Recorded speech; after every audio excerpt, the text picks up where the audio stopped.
Selamat hari Minggu bagi kita semua, para bapak, ibu, dan juga para saudara-saudariku yang terkasih.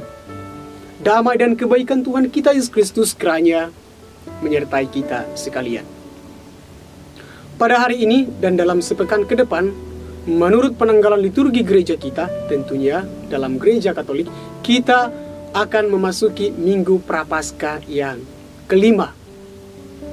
Hal ini mau menandai bahwa perayaan kebangkitan atau perayaan Paskah sudah semakin dekat, karena setelah Minggu Prapaskah yang kelima kita akan memasuki Minggu Palma. Adapun bacaan Injil yang disuguhkan kepada kita pada hari Minggu ini ialah diambil dari Injil Yohanes bab 8 ayat 1 sampai 11. Dalam bacaan ini kita akan mendengarkan pribadi Yesus yang maha bijaksana dan maha pengampun. Hal ini ditunjukkan Yesus lewat perkataan dan lewat perbuatannya, bagaimana ia membungkam para ahli Taurat dan orang-orang Farisi yang dengan sengaja ingin mencobainya. Dan di sini juga akan ditunjukkan kepada kita bagaimana Yesus memberikan kesempatan yang luar biasa kepada perempuan yang kedapatan berzina itu. Tuhan mau menuntut, Tuhan mau mengerahkan wanita yang kedapatan berzina itu untuk memberikan kehidupan yang lebih baik, untuk menggunakan waktu itu dengan memperbaiki hidupnya yang selama ini melakukan dosa dan salah di hadapan Tuhan dan juga di hadapan sesama.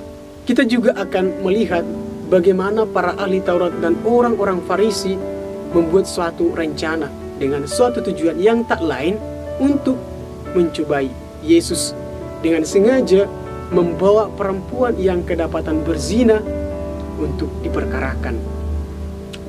Nah, sesuai dengan hukum yang berlaku dalam agama Yahudi, perempuan yang sudah bersuami atau bertunangan, jika kedapatan melakukan perzinahan dengan laki-laki yang bukan suaminya, maka sanksinya ialah hukuman mati dengan melemparinya dengan batu. Hal ini bisa kita lihat dalam kitab Imamat bab 20 ayat 10 dan juga kitab Ulangan bab 22 ayat 22 sampai 24. Di situ akan dijelaskan. Bagi orang Yahudi, perbuatan zina merupakan dosa besar atau dosa yang sangat serius, karena memang perbuatan zina masuk dalam 10 perintah Allah. Hal yang sangat menarik dalam kisah ini ialah bahwa Yesus tidak langsung menanggapi para ahli Taurat dan orang Farisi yang ingin menanyakan bagaimana pendapat Yesus terhadap persoalan ini. Reaksi spontan yang dibuat Yesus ialah ia langsung membuka diri dan menulis di tanah dengan jari jemarinya. Yang ditulisnya kita tidak tahu, karena dalam kitab suci tidak secara eksplisit menjelaskan apa yang ditulisnya. Yang jelas alasan pertama mengapa Yesus melakukan reaksi ini, karena memang dia tahu apa maksud dan tujuan para ahli Taurat dan orang-orang Farisi.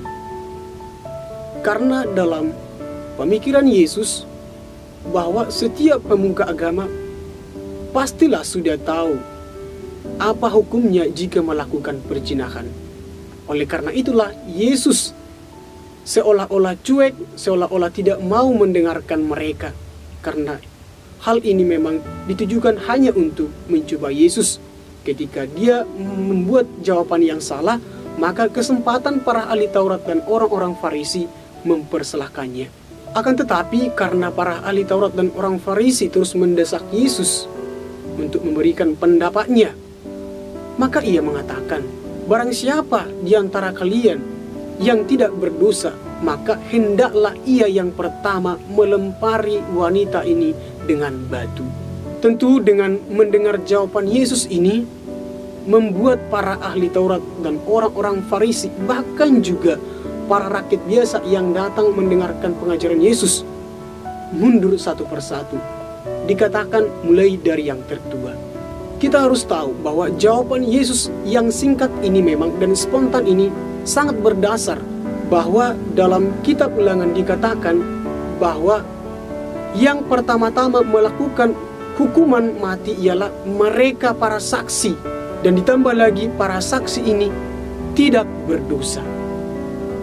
Hal inilah yang memang membuat para ahli Taurat dan orang-orang Farisi Dan orang sekitar yang datang mendengarkan pengajaran Yesus mundur satu persatu. Karena memang kita setiap manusia pastilah berdosa.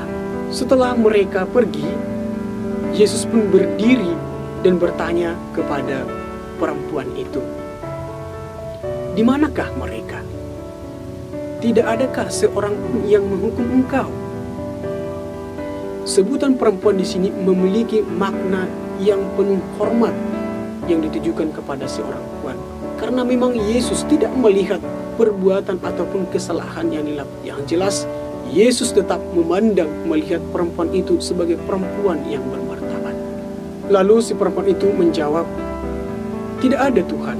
Lalu Yesus juga menanggapi perempuan itu, "Aku pun tidak menghukum engkau. Pergilah dan jangan berbuat dosa lagi mulai dari sekarang." Lalu apa yang bisa kita perbuat dari kisah yang indah dan menarik ini? Dari kisah ini kita diingatkan Yesus supaya kita jangan terlalu mudah untuk menghakimi orang lain. Apalagi jika kita sampai menghabisi ataupun menghilangkan nyawa orang lain karena kesalahan yang mereka perbuat. Dalam hal ini bukan berarti kita mendukung ataupun membenarkan kesalahan yang mereka perbuat. Tetapi sebagai pengikut Kristiani yang dituntut pertama-tama dari kita ialah belas rasa dan belas kasih kepada mereka yang jatuh dalam kesalahan ataupun dosa itu. Karena pada sejatinya manusia ataupun sesama kita adalah tempatnya dosa dan salah. Dari sini juga kita diajarkan bahwa Tuhan kita adalah Tuhan yang Maha Pengampun dan Maha Pengasih. Maka sikap Yesus ini sangat dituntut supaya tumbuh dan nyata dalam kehidupan kita sehari-hari. Maka dalam masa Prapaskah ini kita diberi kesempatan untuk memperbaiki dosa dan kesalahan kita dan untuk semakin mengasah kepekaan kita untuk mencintai dan mengampuni kesalahan orang lain tanpa mengukur kesalahan itu dengan ukuran kita sendiri.